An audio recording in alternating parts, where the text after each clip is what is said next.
जादुई बर्तन। एक गांव में लल्लन और बिंदु नाम के पति पत्नी रहते थे। लल्लन मिट्टी के बर्तन बनाता और बिंदु उन पर रंग लगाती।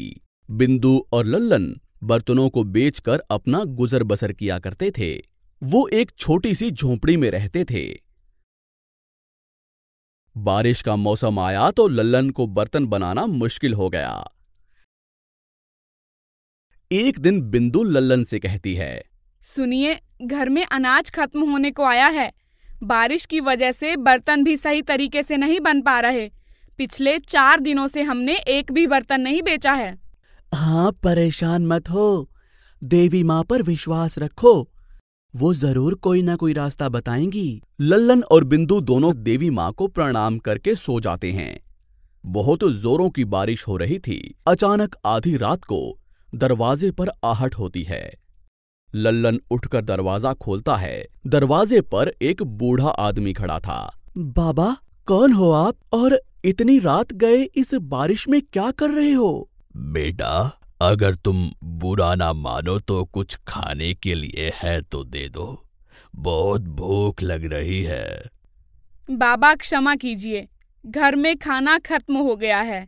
चावल भी नहीं है खाना बनाने के लिए। आप एक काम कीजिए, आप ये कुछ पोहा है वो खा लीजिए। बूढ़ा आदमी पोहा खाकर पानी पी लेता है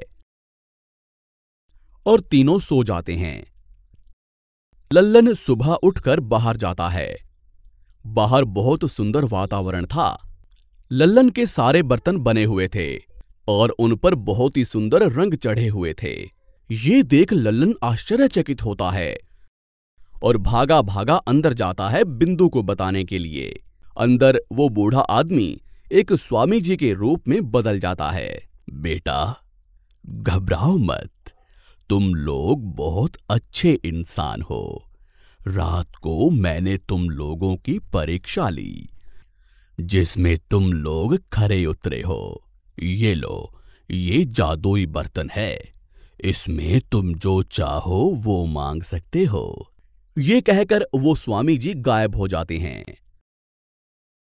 बिंदु और लल्लन उस जादुई बर्तन से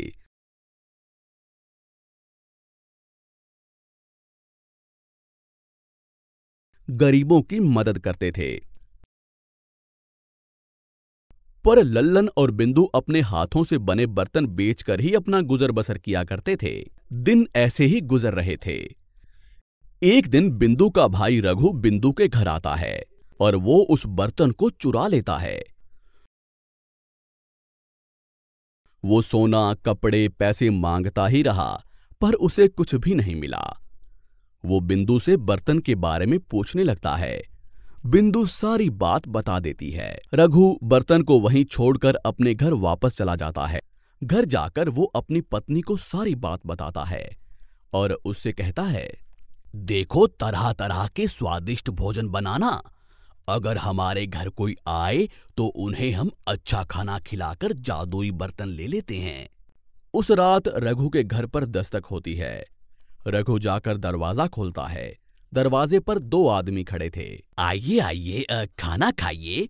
देखिए, बहुत सारे स्वादिष्ट भोजन बनाए हैं, जो आपको चाहिए वो खा लीजिए। वो लोग आराम से भोजन कर लेते हैं। रघु और उसकी बीवी अपना बिस्तर उन्हें देकर खुद नीचे सो जाते हैं। सुबह जब रघु उठकर देखता है तो सारा घर खाली पड़ा होता है। सारे पैसे, गहने चोरी हो चुके थे। हे भगवान, मैंने ये क्या कर दिया? चोरों के हाथों में ही चाबी दे दी। हे भगवान, मुझे माफ कर दो। तो दोस्तों, ये कहानी हमें सिखाती है कि लालच बुरी बला है। लालच करने वालों का कभी अच्छा नहीं होता।